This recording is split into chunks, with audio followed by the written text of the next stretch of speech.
sábado a todos. ¿Cómo se sienten? ¿Estamos bien? ¿Estamos alegres?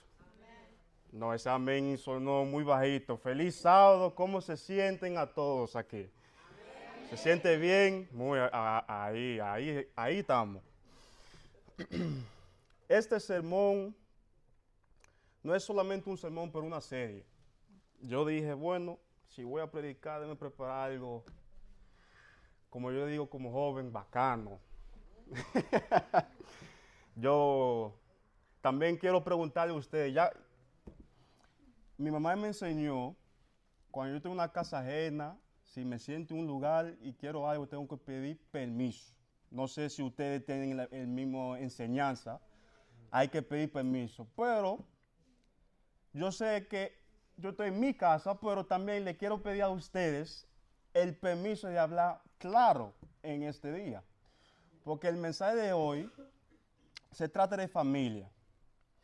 Y es algo que como yo joven, que tengo 25 años, he notado en los amistades y los jóvenes de mi edad y también los jóvenes que son más mayores y con los jovencitos que van a venir en la nueva generación.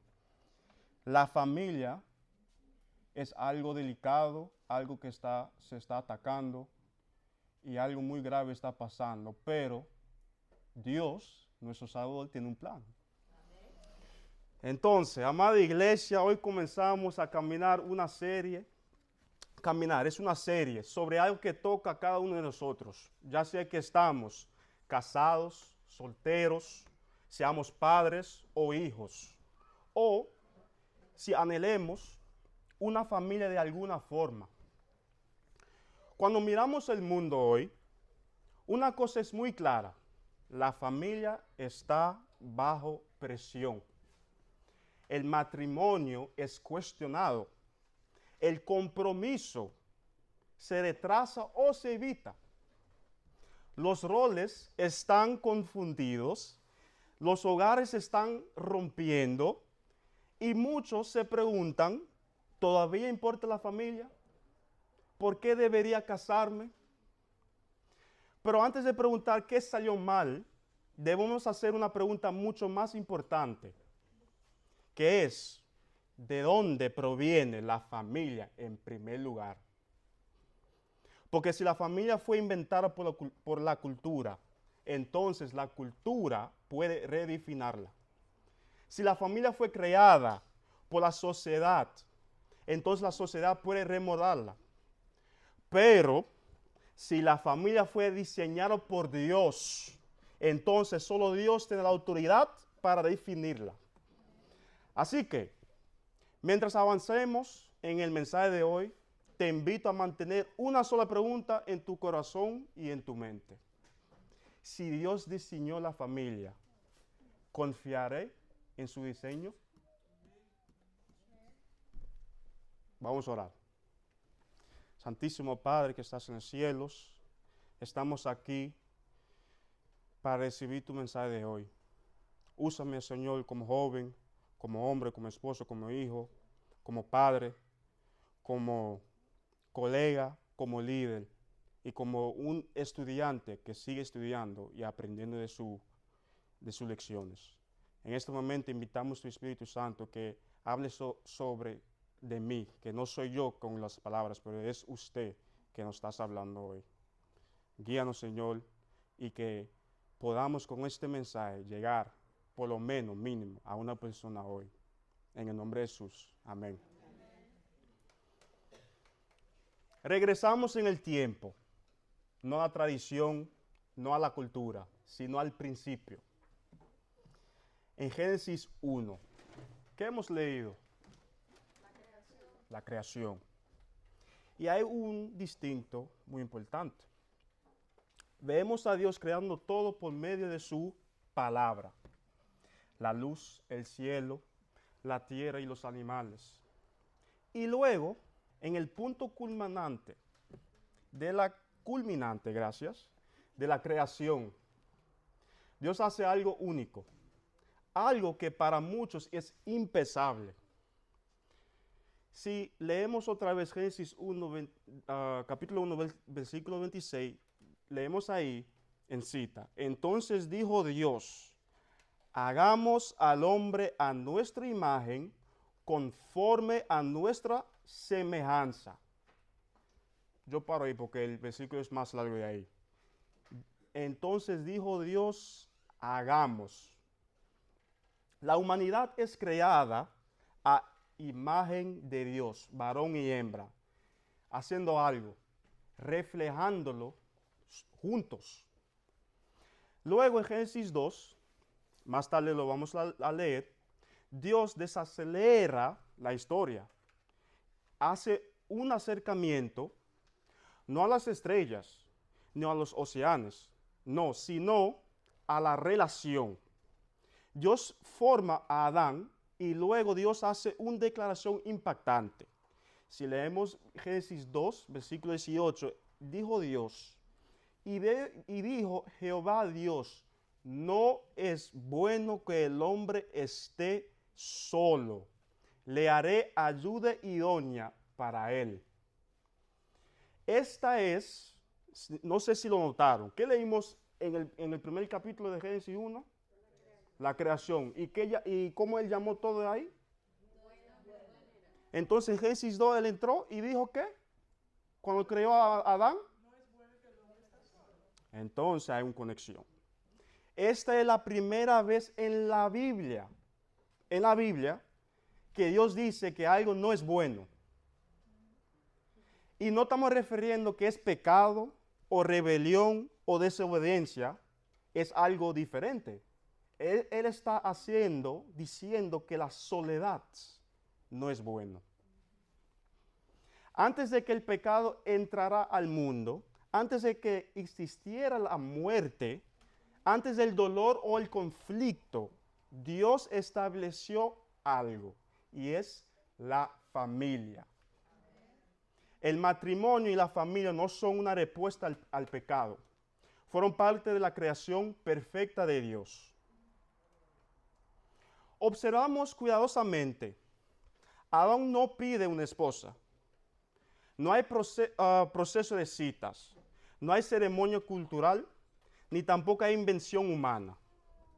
En Génesis 2, versículo 21, Dios dice, entonces Jehová Dios hizo caer sueño profundo sobre Adán, y mientras dormía, tomó una de sus costillas y cerró la carne en su lugar.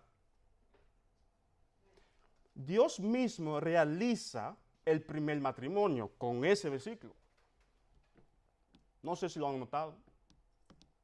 ¿Me están siguiendo? ¿Estamos? Ok. Dios mismo realiza el primer matrimonio. ¿Qué hizo Dios? Dios presenta a Eva a Adán.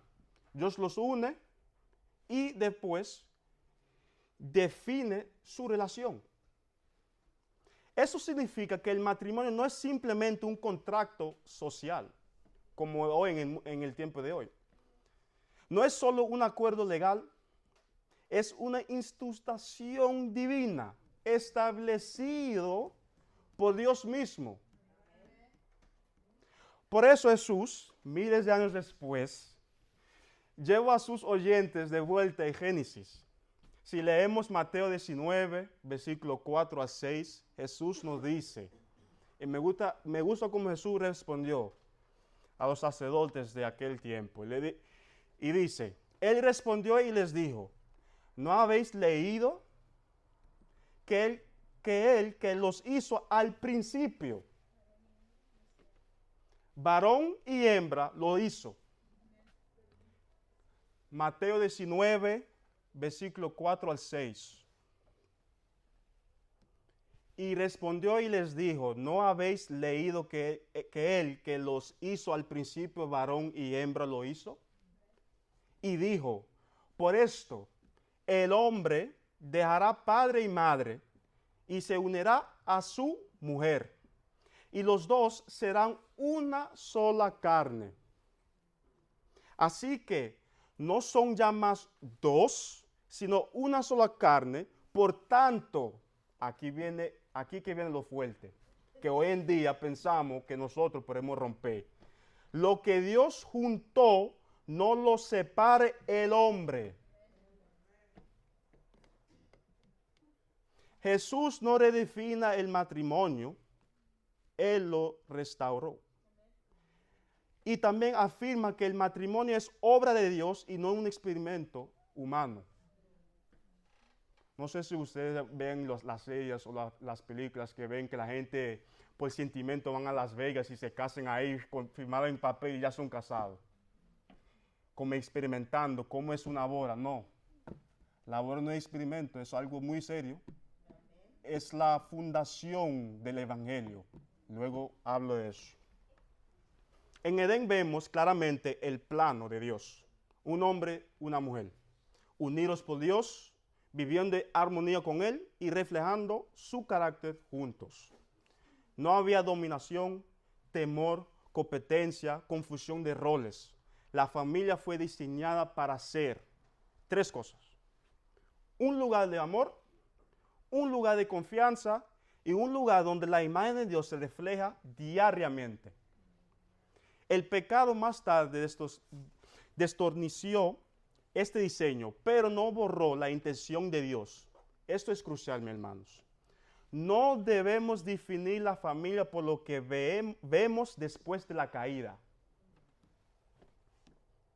sino por lo que Dios reveló antes de la caída. Yo le iba a repetir, sí. Yo le iba a repetir porque no creo que lo que yo dije llegó. Se lo digo otra vez, mis hermanos. No debemos definir la familia por lo que vemos después de la caída, sino por lo que Dios reveló antes de la caída. Lo leemos en Génesis 1 y en 2. Una verdad fundamental. Antes de hablar de hogares rotos, antes de discutir los roles de esposas, esposos, padres, hijos, solteros, debemos establecer esta verdad muy fundamental. La familia es idea de Dios, punto. El matrimonio es diseño de Dios, punto. Edén es nuestro punto de referencia, no la cultura, punto. Así que hoy te pregunto, no como debate, pero sino como una pregunta del corazón, humildemente. Si Dios diseñó la familia, ¿confiamos en su diseño? Ahí está el punto. ¿Confiamos en Él? Cuando su diseño desafía el pensamiento moderno, cuando su palabra confronta nuestras preferencias, cuando la obediencia se siente costosa, cuando duele ahí, me tocó en el lado flaco, como decimos los dominicanos, me agarró en el lado flaco. Esta serie que yo he preparado nos invita a realinearnos, no con las tendencias, sino con la verdad. Y hoy, al comenzar, hagamos este compromiso en nuestro corazón. Señor, enséñanos de nuevo lo que tú pretendiste desde el principio. Vamos ahora a entrar más en tema. Solo Dios tiene autoridad para definir la familia. Como yo he dicho, antes de definir qué es la familia, debemos responder una pregunta más fundamental. ¿Quién tiene la autoridad para definirla?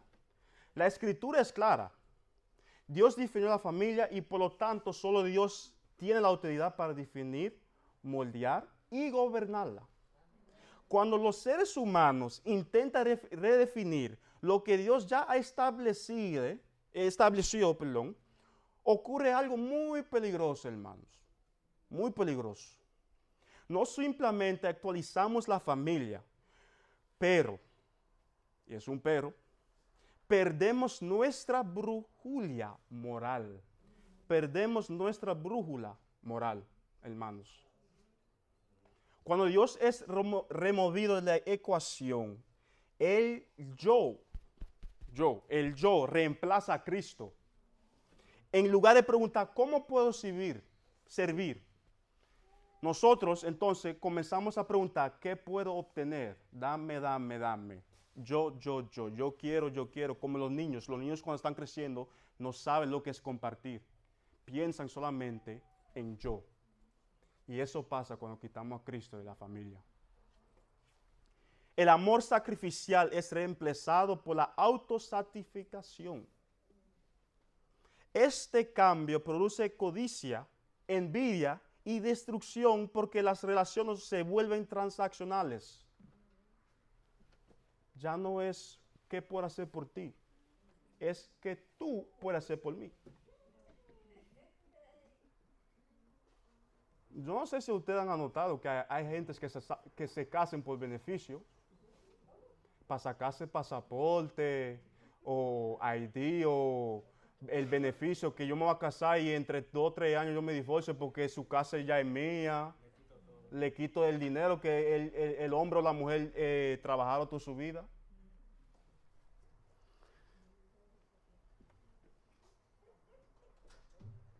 El cambio produce codicia, envidia y destrucción porque las relaciones se vuelven transaccionales. Y las personas son valorados por lo que aportan y no por quienes son delante de Dios. Eso contradice el corazón mismo del Evangelio. Por eso Jesús, cuando fue cuestionado sobre el matrimonio, no negoció con la cultura. Jesús no negoció, no ajustó su respuesta a las normas sociales. Llevó a sus oyentes ¿a dónde? Al principio, a Génesis. No negoció, él llevó, no oyeron, no leyeron lo que el que hizo el mundo, hizo hombre y mujer.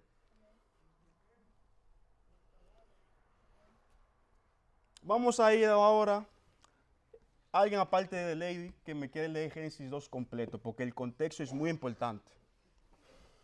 En Génesis 2 encontramos una de las verdades más profundas de la Escritura. El clave está en Génesis capítulo 2, versículo 18, que dice, no es bueno que el hombre esté solo. No es pecado, no es rebelión, no es desobediencia, pero es la soledad. Dios estaba completando algo que era perfecto, pero está incompleto. Esto revela algo esencial del diseño de Dios. No fuimos creados para vivir en aislamiento, sino para comunión y relación. El matrimonio no es una respuesta al pecado, realmente, sino que Dios completa lo que estaba incompleto en un mundo perfecto. Por eso, el matrimonio refleja la misión del Evangelio.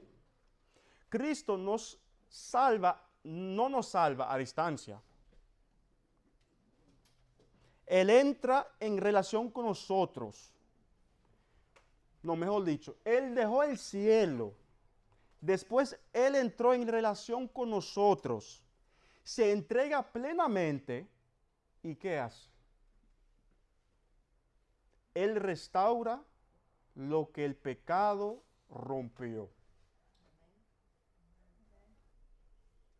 El matrimonio es un pacto, no un contrato.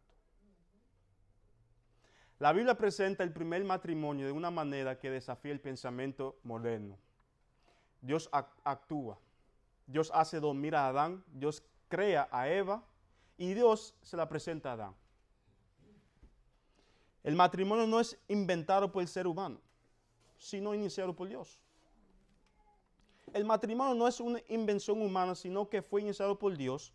Por eso el matrimonio no puede reducirse a un contrato, mis hermanos, ya que un contrato se basa en condiciones. Si tú haces, yo haré aquello. Eso es el mensaje de Jesús. Jesús inició. Él no esperó que nosotros le preguntamos, Jesús venga, no. Él vino, Él actuó. Pero el matrimonio es un pacto, un vínculo sagrado entre el hombre, la mujer y Dios. El que pensó que el matrimonio es entre mujer y hombre, falló. Porque falta el cálculo, el tercer cálculo, la tercera persona y nuestro Salvador Jesucristo. Es por eso cuando los pastores explican la formación, hay un relato entre la familia y la cabeza de Dios, el Godhead. Dios el Padre, el Espíritu Santo y el Hijo. Y cuando miramos el matrimonio, tenemos Dios el Padre, el hombre y la mujer. ¿Están viendo la conexión? El matrimonio es un pacto, no un vinículo sagrado entre el hombre. Es un vinículo sagrado entre el hombre, la mujer y Dios. Vínculo, gracias hermana. Ahí con potestad y poder. Cuando la Biblia habla de un pacto, hermanos, no se refiere a un contrato. Un pacto es algo muy diferente. Bíblicamente, un pacto es una promesa vinculante iniciada por Dios, sellada por el compromiso y sostenida por la fidelidad, no por conveniencia. Cuando uno se casa es porque quiere estar con esa persona y servir, no porque ella o él me puede dar dinero, casa, carro, cosas materiales, que no importa, porque cuando uno muere, muere desnudo y sin llevarse nada. Somos polvo. A lo largo de las Escrituras, Dios se relaciona con la humanidad a través de pactos. Dios hizo un pacto con Noé, Abraham y Israel, e hizo un nuevo pacto a través de Jesucristo. En todas las cosas, el patrón es el mismo. Dios se compromete primero, no nosotros. Y no porque nosotros seamos perfectos, sino porque Él es fiel. Por eso el matrimonio se llama pacto. El matrimonio no se basa en sentimientos que cambian, ni en beneficios que fluctúan, ni en circunstancias que van y vienen. Ahí podemos ver el pacto. Estamos viendo el pacto ahí. Decisión de servir, no obtener. Una vez más, el matrimonio no se basa en sentimientos que cambian, ni en beneficios que fluctúan, ni en circunstancias que van y vienen. El matrimonio es una promesa sagrada, hermanos. Eso no es relajo. Es por eso que el tío mío me preguntó una cuantas veces antes de casarme. ¿Tú estás seguro? ¿Estás seguro? ¿Tú sabes lo que es un matrimonio? Yo dije, sí. Y él me sigue preguntando, Edwin, ¿tú estás seguro? Eso es for life, como él dice, for life. Eso es para la vida entera. No hay de que revuelto, de que, ay, no, ya me cansé, ya, terminamos eso. No. Dios toma el matrimonio muy en serio. Eso no es relajo. El matrimonio es una promesa sagrada en la que dos personas se presentan ante Dios. No solo ante el otro y dicen, elijo la fidelidad por encima de la conveniencia. Elijo el compromiso por encima de la comodidad. Elijo el pacto encima de las condiciones. En el matrimonio bíblico, Dios no es un testigo silencioso, no. Dios no está diciendo que, se casaron ya, lo firmé, ya está ahí sellado, ya lo tengo en el libro. No. Sino un participante activo. Si un hombre y una mujer que están casados no invita a Jesús, diariamente va a llegar un momento que se fue. Por eso, las escrituras dicen que lo que Dios ha unido, nadie tiene autoridad para separarlo. El matrimonio se convierte así en una ilustración viva del evangelio mismo. Un Dios fiel que se une a personas imperfectas. No perfecto, que aquí no hay nadie perfecto, son gente imperfecta que Él se une. Y permanece comprometido a restaurarlas, redimirlas y sostenerlas.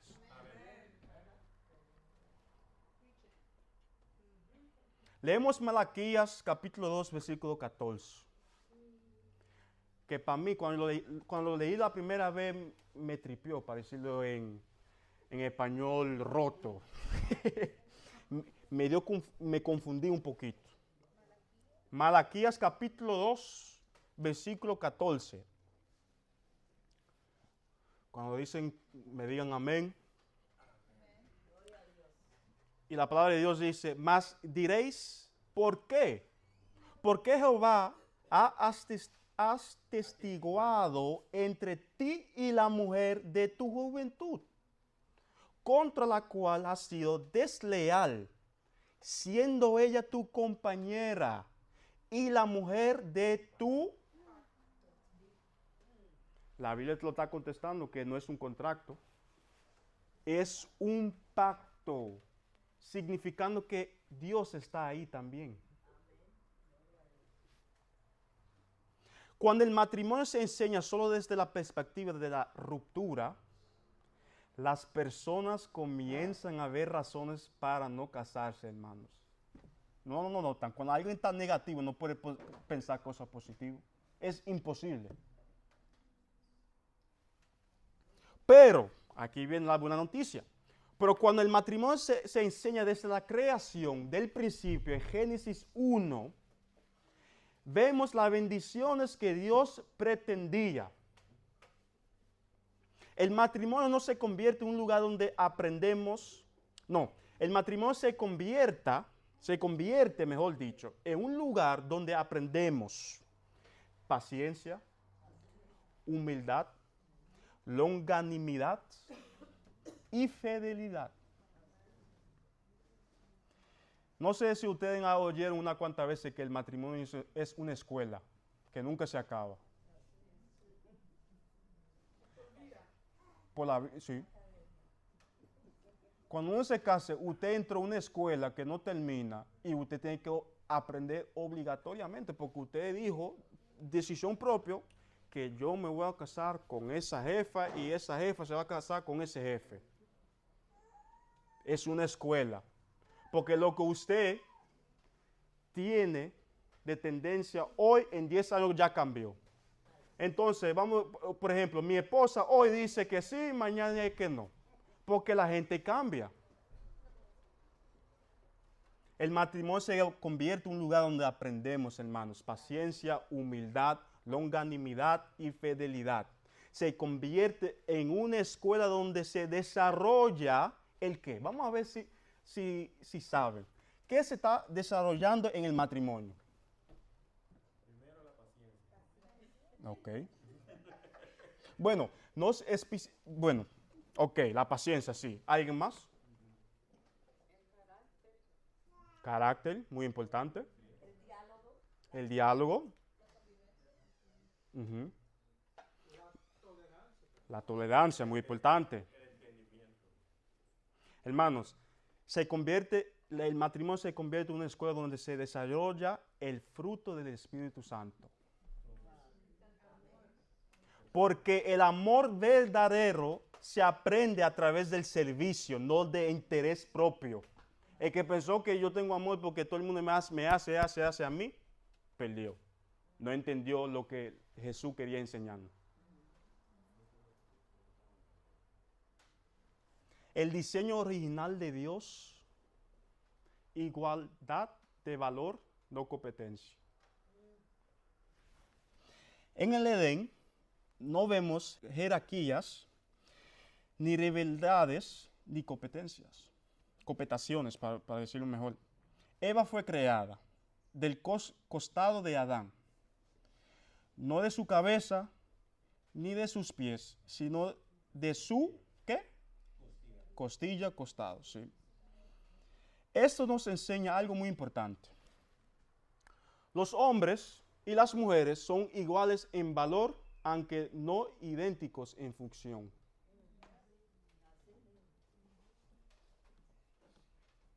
¿Están entendiendo? ¿Me están siguiendo? Estamos en este camino que vamos ya, porque después de este sermón, yo dije al anciano Benjamín, por favor, planeemos otra vez, porque yo tengo 6 sermones más, son 7 en total.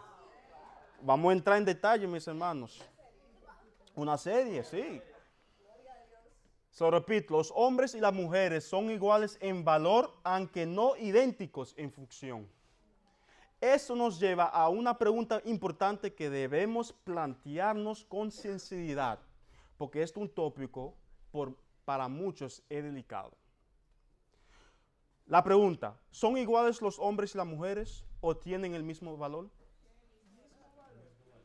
El versículo de Génesis capítulo 1, 27 nos dice, y creó Dios al hombre a su imagen, a imagen de Dios lo creó, varón y hembra los creó. Más claro de ahí no se puede llegar. El punto clave de este versículo es, la imagen de Dios no está dividida. No hay de que uno aquí, uno aquí. No, no, no. Tanto el hombre como la mujer reflejan a Dios por igual. El valor se deriva de la imagen de Dios. No porque la mujer cocina y el hombre trabaja.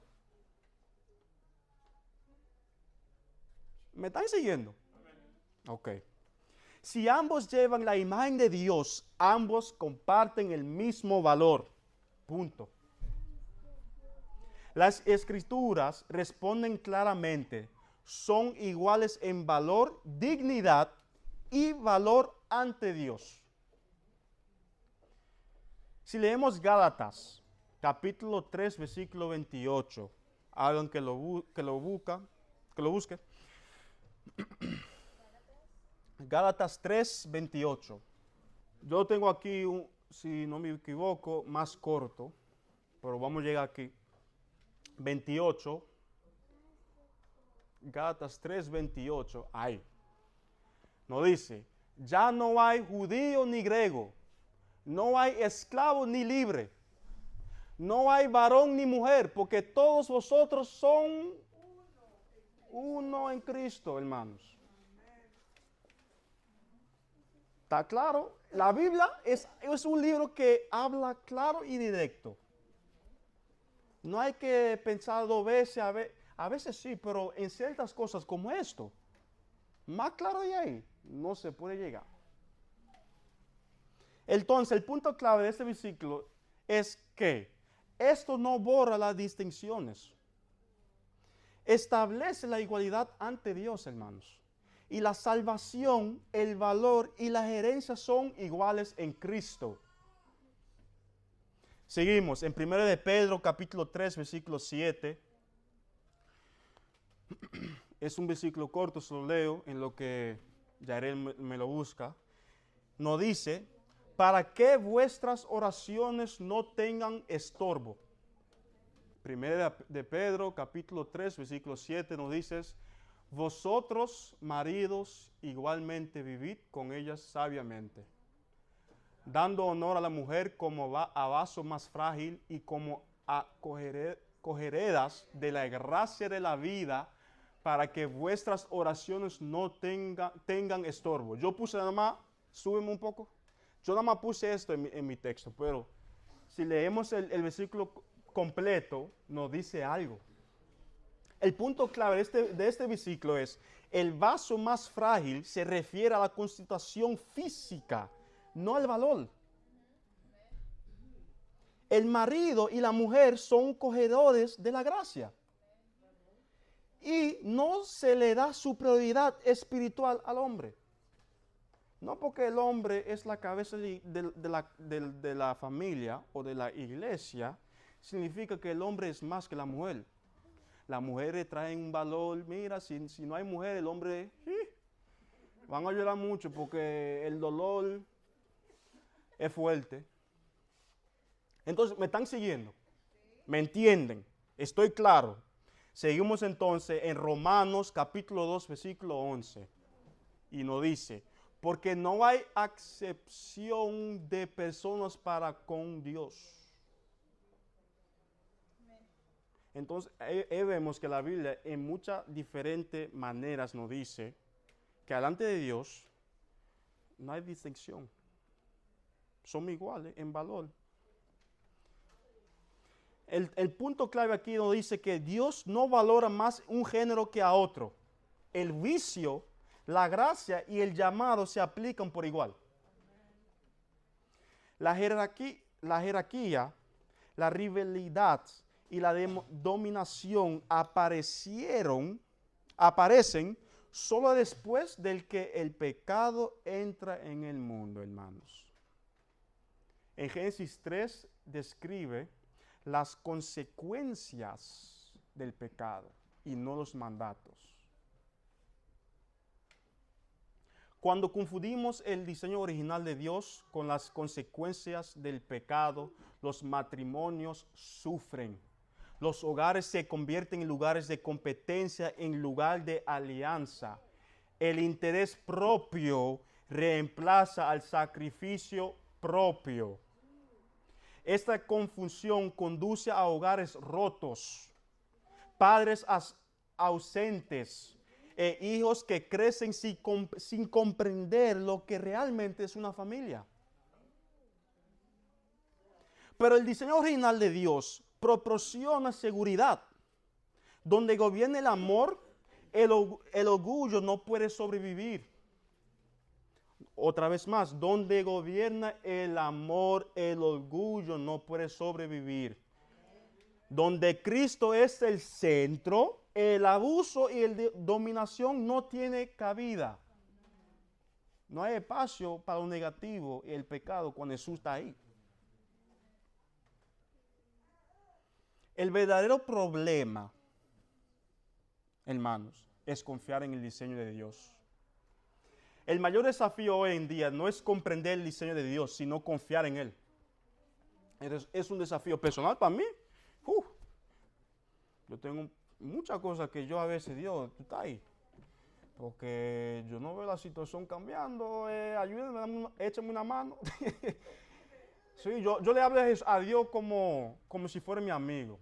A veces, porque me siento confortable de desahogarme y decir las cosas que me molestan en la vida. Y se lo recomiendo. Jesús es su amigo también. Vivimos una cultura que valora la gratificación instantánea por encima de las bendiciones que requieren paciencia, hermanos. Las bendiciones de Dios a menudo llevan tiempo, requiere paciencia y exigen rendirse. Si nosotros no somos humildes, decimos, bueno, Dios, tome la guía, yo me siento aquí atrás, me duermo, usted me lleva. Si no podemos hacer eso, no vamos a llegar. No podemos recibir las bendiciones que Dios nos tiene. Y se entiende porque yo soy humano también. Yo quiero ser el chofer, yo quiero dirigir mi vida, pero a veces Dios nos dice, déjamelo a mí. Confiar en Dios significa negarnos a nosotros mismos. ¿Quién sabe Lucas 9:23? ¿Qué nos dice? Si alguno quiere venir en pos de mí, ¿qué hacemos? Niégase a sí mismo. Significa elegir la obediencia por encima del impulso. Eso me está hablando a mí. Porque tengo paciencia, pero al mismo tiempo no tengo. Significa vivir de acuerdo con los mandamientos de Dios en lugar de los deseos del corazón. Porque las escrituras nos dicen claramente que el corazón puede ser engañoso. Si leemos Jeremías 17, versículo 9, ahí está claramente, engañoso es el corazón más que todas las cosas y perverso. ¿Quién lo conocerá? En este mundo, ustedes no oyen a veces en redes sociales cuando la gente está hablando, sigue tu corazón, sigue tu corazón. ¡Hey! Sigue tu corazón. Exactamente. No te lleves del corazón. Llévate de Dios, abre tu Biblia, ora, pídele que el Espíritu Santo te guíe. Si te lleve de esto, mi hermano, falleciste, porque mira, es perverso, es engañoso. También en Proverbios 28, versículo 26. ¿Qué nos dice Proverbios 28, 26? El que confía en su propio corazón es necio, mas el que camina en sabiduría será ¿qué? ¿En quién? En Jesús. La confianza se ve diferente dependiendo de dónde estamos en la vida. Para las parejas casadas, significa humildad ante Dios y ante el otro. Servir en lugar de exigir, aprender antes de enseñar. ¿Me está hablando a mí otra vez? Fue a mí que yo me estoy predicando a mí mismo.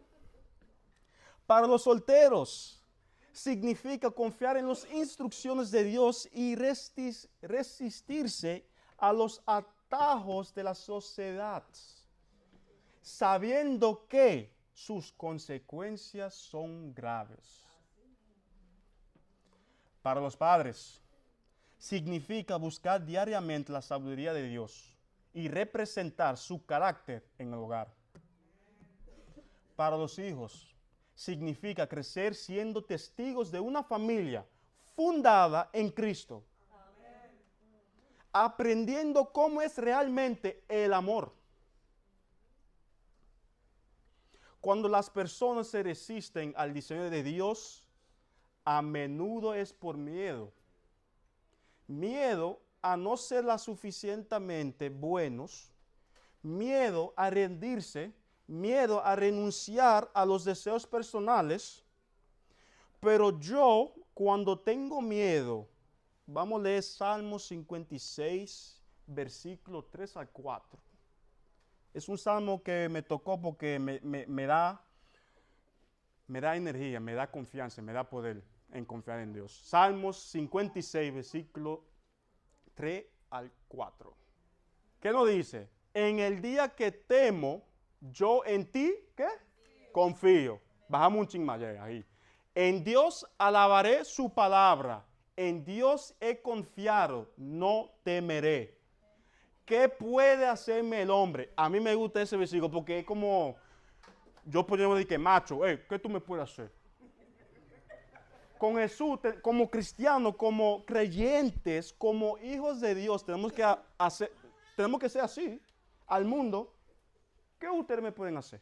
El hombre. Usted no sabe quién está atrás de mí. Y conmigo y con nosotros. El que me está amenazando muere como yo.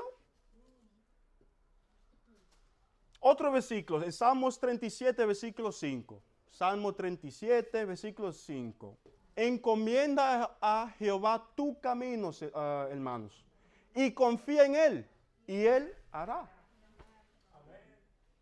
Él hará. Pero el Evangelio no condena, te invita. No es la verdad de Dios no es la verdad de Dios la que nos condena, hermanos. Hay mucha gente allá afuera que creen porque vinieron aquí, leyeron la Biblia y están condenados. No. Sino nuestra antigua forma de vida, la que nos lleva a la destrucción.